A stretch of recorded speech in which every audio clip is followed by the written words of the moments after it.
Hi guys, welcome back to the chart decipher. बात करते हैं बैंक निफ्टी के एनालिसिस की कल के सेशन के लिए। 8 दिसंबर सेशन है, मंडे का दिन है। तो यहाँ पे वीकली कैंडल क्लोज हुई, तो पहले वीकली चार्ट पर बात कर लेते हैं एक बारी। तो आप देख सकते हो कंटिन्यूस नीचे से मार्केट आई रहा है प्राइस एक्शन बनाते हुए, और यहाँ पे प्राइस एक्शन बना के कंटिन्यू कर रहा था, ठीक है। लेकिन इस वीक मार्केट ने अपने आप को यहाँ पे होल्ड किया है, ठीक है। यहाँ पे रुका है थोड़ा मार्केट, और मार्केट यहाँ पे भी होल्ड कर रहा था, थोड़ा सा यहाँ पे ब्रेकआउट दिया। पर अगले नेक्स्ट वीक में आज की मतलब ये वाला जो वीक की क्लोजिंग हुई है वो इसके अंदर ही अंदर आप देखो तो इनसाइड कैंडल ही बनी है, ठीक है। जैसे यहाँ पे आपको दिख रहा था इनसाइड कैंडल बनी, मैंने बात की थी इसके बारे में। सिमिलरली यहाँ पे भी अगर आप देखो तो इनसाइड कैंडल ही बनी है इसके अंदर वीकली कैंडल में, ठीक है। तो इसका मतलब क्या है कि इस रेंज के बीच में अगर कुछ भी ये ट्रेड करेगा तो यहाँ पे आपको कुछ खास मूवमेंट मिलेगी नहीं।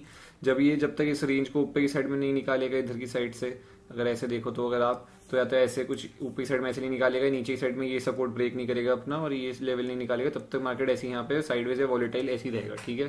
ज्यादा कुछ मूवमेंट देगा नहीं, और जितना टाइम इस रेंज के बीच में निकालेगा उतना हमारे लिए अच्छा होगा, उतना हमारे लिए बेटर मूव हमारे को देखने को मिलेगा, क्विक मूव देखने को मिलेगा। यहाँ पे 1-2 हफ्ते और बिता देता है, 1 हफ्ता और बिता देता है, और फिर जिस साइड में निकलेगा ऊपरी साइड में निकले, जो कि ऊपरी साइड में हमारा लेवल है 48,600 की लेवल है करीब करीब, और नीचे की साइड में जो हमारी लेवल है वो है 47,500 से लेके 27,400 तक का सपोर्ट बना हुआ है, ठीक है। 27,500 ही मान के चलो आप। ये जो है इसके बीच में जब तक ये ट्रेड करेगा तब तक तो यहाँ पे कुछ मूवमेंट मिलेगा दोनों साइड में। अगर 1 हफ्ता और निकालते हैं वाला आने वाला हफ्ता, तो नेक्स्ट वीक में बहुत अच्छा मूवमेंट हमें देखने को मिल सकता है, जहाँ पे भी ब्रेक करेगा। नीचे जाएगा तो नीचे साइड में हमारे को दिखेगा, ऊपर साइड में जाएगा तो हमारे को ऊपर जाता दिखाई देगा। नीचे की साइड में तो यहाँ पे पहला जो टारगेट हिट करेगा वो अपने 47,000 के आसपास तक ही आएगा ये, ठीक है। इस यहाँ क्योंकि यहाँ पे भी एक सपोर्ट बना हुआ है 47,000 पे, अच्छा तो 47,000 तक आएगा अगर ब्रेक करता है। और ऊपर की साइड में अगर ये निकलेगा यहाँ पे तो ये आपको फिर ऑल टाइम हाई लगाता दिखेगा, जो इसको करीब करीब 49,000 के आसपास तक लेके जाएगा, राउंड लेवल है क्योंकि ये यहाँ पे, ठीक है, इस लेवल तक जाता हुआ देख सकते हैं हमारे को।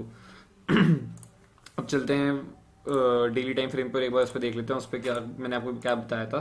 तो देखो मैं कंटिन्यूस आपको ये बता रहा हूँ कि मार्केट अगर आप नोटिस करोगे यहाँ पे मार्केट एक चैनल के अंदर चल रहा है, और चैनल में अगर आप देखो तो यहाँ पे एक ट्रेंड लाइन भी आ रही होगी। अगर आप इस ट्रेंड लाइन को फॉलो करो तो यहाँ पे एक ट्रेंड लाइन आ रही है, ठीक है, इस जगह पे ये ट्रेंड लाइन। और मार्केट अगर आप देखो तो यहाँ पे चैनल में ऊपर जाता है, नीचे आता है, ऊपर जाता है, फिर डिप में आता है, फिर बाइंग होती है और नए नए हाई लगाता जाता है, ठीक है। यहाँ पे भी एक डिप आया, फिर नया हाई, ठीक है। जब तो ये पिछला स्विंग जब तक नहीं निकालेगा, ये स्विंग नहीं निकालेगा, ये स्विंग नहीं निकालेगा, तब तक यहाँ पे सेलिंग नहीं आएगी, ठीक है, तब तक यहाँ पे सेलिंग नहीं आएगी। तो वो हमारे लिए जो इंपॉर्टेंट लेवल है वो यही है, जो कि है हमारा 47,500 का लेवल, क्योंकि ये स्विंग उधर ही बनाया इसने, वहीं से सपोर्ट लेके ऊपर गया है अभी। तो ये लेवल हमारे लिए इंपॉर्टेंट है। अगर मार्केट यहाँ पे कभी भी आता है इसके नीचे ट्रेड करना स्टार्ट करता है तो हमारे को 47,000 के आसपास तक इस स्विंग तक जो हमारा सपोर्ट बना हुआ है 47,100 47,000 तक आता हुआ दिखाई दे सकता है, ठीक है। और सिमिलरली अगर ये भी निकाल देगा तो फिर हमें कोई और नीचे आता दिखाई दे सकता है। अगर इसने ये सपोर्ट ब्रेक कर दिया 47,000 का तो फिर हमारे को ये करीब करीब यहाँ तक आता दिखाई दे सकता है, जो कि है 46,500 का लेवल, ठीक है, यहाँ तक आता देख सकते हो। और अगर इसने ये ब्रेक कर दिया तो फिर हमारे को बहुत अच्छी यहाँ पे नीचे की साइड में डाउन एग्रेसिव सेलिंग देखने को मिल सकती है, ठीक है। तो यहाँ पे आप रिवर्सल के लिए प्लान मत करो, यहाँ पे उल्टा अपॉर्चुनिटी देखो, अगर डिप में बाय करने को मिलता है। कभी ऐसे होता है कि मार्केट जैसे यहाँ पे एक कैंडल बनाई, नेक्स्ट उसके हाई के ऊपर ट्रेड करना स्टार्ट कर दिया, हैमर कैंडल है ये, ठीक है, और ट्रेंड लाइन पे डिप में बाय हो रही है, तो यहाँ पे आप देख सकते हो। फिर भी ऊपर साइड में कुछ ट्रेड करना चाहो तो देख सकते हो, पर नीचे साइड में से तब देखो जब तक अपना ये प्रीवियस स्विंग के नीचे ट्रेड और सस्टेन नहीं करता। जब ये 47,500 के नीचे जब जिस दिन ये ट्रेड करना स्टार्ट कर देगा उस दिन आप देखो नीचे की साइड के ट्रेड के लिए, ठीक है, नीचे सेलिंग के लिए देखो, बाइंग के लिए। तो इसलिए हमेशा जब भी ऐसी बुल मार्केट होती है तो इसमें सपोर्ट ढूंढ लो यहाँ पे आप, ठीक है, मैं ये बताना चाह रहा हूँ आपको। और यहाँ पे मार्केट ऐसा भी नहीं कि एग्रेसिवली बहुत ज्यादा बड़ा ब्रेकआउट करके जैसे यहाँ से निकला था ऐसे मार्केट यहाँ से एग्रेसिवली ऐसे निकल जाएगा, ठीक है, ऐसा नहीं हो रहा है। यहाँ पे अगर आप देखो तो एक चैनल के अंदर ही चल रहा है, तो ऊपर साइड में भी जा रहा है, तो फिर वापस सेलिंग आ रही है, फिर ऐसे ऐसे ऐसे ऐसे ऐसे ऐसे ऐसे ऐसे करके जा रहा है, ठीक है मार्केट, जो कि एक अच्छी बात है लॉन्ग टर्म के लिए। अगर आप देखो हमारे इंडेक्स के लिए अच्छी बात होती है ये कि मार्केट अपने को सस्टेन करते हुए चल रहा है, हर डिप में यहाँ पे बायर्स ऐड होते जा रहे हैं, ठीक है, हर अच्छे अच्छे स्विंग बनते जा रहे हैं।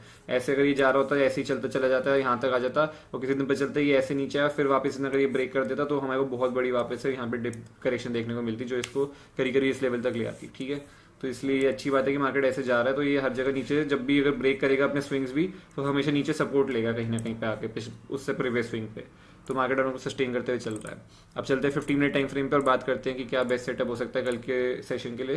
तो देखो मार्केट काफी वॉलेटाइल था, मैंने फ्राइडे दिन पे कोई ट्रेड नहीं लिया, ठीक है, क्योंकि मैंने आपको जैसा बताया था मेरे लिए एक ही ट्रेड होगा अगर मार्केट फ्राइडे के सेशन में इसी रेंज के अंदर खुल जाता है, जो कि थी ये वाली रेंज मैंने आपको बताया था। और ये ऊपर साइड में अगर 250 या 245 का लेवल निकालेगा तो मैं ट्रेड करने में इंटरेस्टेड हूँ, पर ये ओपन ही उससे ऊपर हुआ, फिर ऊपर गया, फिर नीचे आ गया, मैंने कुछ ट्रेड लिया नहीं।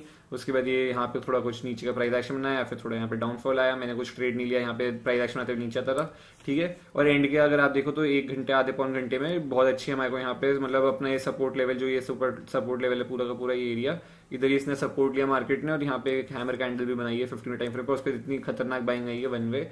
तो अब यहाँ पे मार्केट काफी वोलेटाइल हो गया है जोन के अंदर, ठीक है। तो यहाँ पे आप सिंपल की ट्रेड करो, 50 से अपनी 25% क्वांटिटी की ट्रेड करो, 25% मतलब कि अगर आप समझ लो 100 क्वांटिटी ट्रेड कर रहे हो तो उसका मतलब 25 क्वांटिटी की ट्रेड करो इन रेंजेस के बीच में, ठीक है। 100 क्वांटिटी अगर आप नॉर्मली ट्रेड करते हो तो, ठीक है। और यहाँ पे अब कल के लिए क्या बेस्ट सेटअप हो सकता है, देखो मेरे लिए बेस्ट सेटअप ये है कि इसी रेंज के अंदर खुल जाए, यहीं पे 48,000 के ऊपर ऊपर कहीं पे भी खुले, यहाँ पे कुछ भी 10 15 20 मिनट टाइम पे ताकि अगर ये 48,000 को नीचे से ब्रेक करता है, 48,030 का लेवल अगर ये ब्रेक करता है नीचे की साइड में, तो हमें कोई जाता हुआ दिखाई दे सकता है वापस से 47,854 तक, ठीक है। 854 तक जाता हुआ दिखाई दे सकता है नीचे की साइड में, ये लेवल के लिए टेस्ट करने के लिए आ सकता है, जो कि समवेयर इधर ही आएगा, इस लेवल के अराउंड ये आ सकता है वापस से, ठीक है। यहाँ पे बचा हुआ अगर यहाँ पे फ्लैट खुल के ऊपर जाता है तो मुझे ऊपर साइड में कोई इंटरेस्ट नहीं है, मेरा इंटरेस्ट सिर्फ ऊपर साइड में आएगा, वो आएगा इस लेवल के ऊपर जो कि हमारा है। अगर ये गैप अप खुल जाता है यहाँ पे रेंज बनाता है, फिर इसको ब्रेक करता है ऊपर साइड में, तो फिर ये ऊपर जाता है हमारे को दिखाई दे सकता है। अगर इसने ये लेवल ब्रेक की जो कि 47,345 की लेवल, अगर इसने ये लेवल 48,345 की लेवल, तो इसने ऊपर साइड में ब्रेक करी तो फिर हमारे को ऊपर जाते दिखाई दे सकता है 48,440 के आसपास तक, ठीक है। और यहाँ पे हो सकता है एक बार ये रेजिस्टेंस हिट करे 500 के इस रेंज के आसपास पहुंच के, ठीक है। तो ध्यान रखना मेरे लिए बस ये बेस्ट सेटअप होगा, या तो ये थोड़ा गैप अप खुल जाए, यहाँ पे रेंज बनाए कुछ अच्छी आधे पौने 1 घंटे की, 1.5 घंटे 2 घंटे, जितनी लंबी रेंज है तो अच्छा है। और फिर उसके बाद ये ब्रेक करेगा ऊपर साइड में लेवल तो मुझे यहाँ पे दिखाई देगा, क्योंकि इसने एक बार यहाँ पे रिजेक्शन ली है, दूसरी बार लिया, अगर इसने तीसरी बार यहाँ पे आता है कल के सेशन में फिर ब्रेक करता है तो फिर हमारे को ये इन लेवल्स के लिए आता दिखाई देता है, जो कि है 48,440 का लेवल, ठीक है। यहाँ तक आता दिखाई दे सकता है। बचा हुआ अगर ये गैप डाउन खुल जाए कहीं पे भी, अगर ये खुल जाते हैं यहीं पे 7,900 के आसपास कहीं पे भी, तो मुझे यहाँ पे इंटरेस्ट नहीं रहेगा, मेरा इंटरेस्ट इतना कुछ रहेगा नहीं एज सच। तो फिर आप नीचे साइड में अगर आप देखो, क्योंकि यहाँ पे अगर 27,800 के आसपास भी आता है, ये यहाँ पे भी गैप डाउन खुल के रेंज बना के नीचे आता है, तो भी हमारे को कुछ खास मूवमेंट देखने को मिलेगा नहीं, क्योंकि नीचे भी यहाँ पे हर जगह यहाँ पे अगर आप देखो तो यहाँ पे सपोर्ट बने हुए हैं, ठीक है। यहाँ पे सपोर्ट बने हुए हर जगह, तो इसलिए मैं इतना इंटरेस्टेड नहीं रहूंगा। मेरा इंटरेस्ट मेन ये है कि अब ये 27,500 की लेवल जिस दिन ब्रेक करेगा उस दिन मैं सेलिंग में इंटरेस्ट लूंगा, एटलीस्ट अपनी 50% क्वांटिटी ट्रेड करूंगा उस जगह पे, ठीक है। तो मेरा इंटरेस्ट यही है, क्योंकि जहां से इसने यहाँ से सपोर्ट लिया आप देख सकते हो कंटिन्यूस यहाँ पे बाइंग आई है, अब ये वापस नीचे आता है फिर यहाँ पे सपोर्ट लेके बाइंग आई है, ठीक है। तो अगर आप देखो तो यहाँ पे कंटिन्यूस यहाँ पे डिप में आ रहा है, तो ये बाइंग हो रही है यहाँ पे, ठीक है। यहाँ पे भी बाइंग हुई है, तो अगर ये कुछ निकालता है स्विंग आके उसके बाद आप यहाँ पे भी देख सकते हो नीचे की साइड में। बट वही है कि मेरा इंटरेस्ट जो मेन है, क्योंकि यहाँ पे भी आएगा तो ये अपने पिछले स्विंग्स पे सपोर्ट लेता रहेगा, हर 50-50 100-100 पॉइंट पे ट्रेड लेगा। तो मेरा अब पर्पस ये है कि 27,500 जिस दिन ब्रेक करेगा मैं उस दिन ही नीचे की साइड में देखूंगा, बचा हुआ नीचे साइड में मेरा इंटरेस्ट नहीं है। तो इसलिए मैंने इस दिन पे भी अगर आप देखो तो यहाँ पे भी मैंने कोई ट्रेड लिया नहीं है नीचे की साइड का फ्राइडे के दिन पे, जबकि इसने अच्छी मूवमेंट गई थी इस वाली कैंडल में, स्पेशली इस वाली कैंडल जो आपको दिख रही है 48,000 के ऊपर इसने यहाँ पे कोशिश करी, फिर इसने एक छोटा सा इनसाइड कैंडल पुल बैक लिया 15 टाइम फ्रेम पर, फिर अच्छा ब्रेक किया था यहाँ पे वन वे। बट मैंने यहाँ पे भी ट्रेड नहीं लिया, मुझे कोई इंटरेस्ट ही नहीं था, ठीक है। मेरा इंटरेस्ट या तो ऊपर की साइड में ही है, क्योंकि मार्केट ऑब्वियसली ट्रेंड के साथ में जा रहा हूं, तो मुझे कॉन्फिडेंस रहता ही है कि मार्केट का ट्रेंड हमेशा अभी ऊपर ही चल रहा है डेली टाइम फ्रेम वगैरह सब पे, ठीक है। तो एक तो वो चीज है। बचा हुआ नीचे की साइड में मेरा इंटरेस्ट इसलिए नहीं, नीचे सपोर्ट बना हुआ है, जब तक 27,500 को नहीं निकाली तब तक मेरा इंटरेस्ट नहीं आएगा सेलिंग में, ठीक है। आई होप आपको वीडियो अच्छी लगी, प्लीज लाइक करना, शेयर करना, सब्सक्राइब करना, कमेंट करके बताना आप लोगों को दिन आज मार्केट में कैसा गया। Bye bye, take care, see you.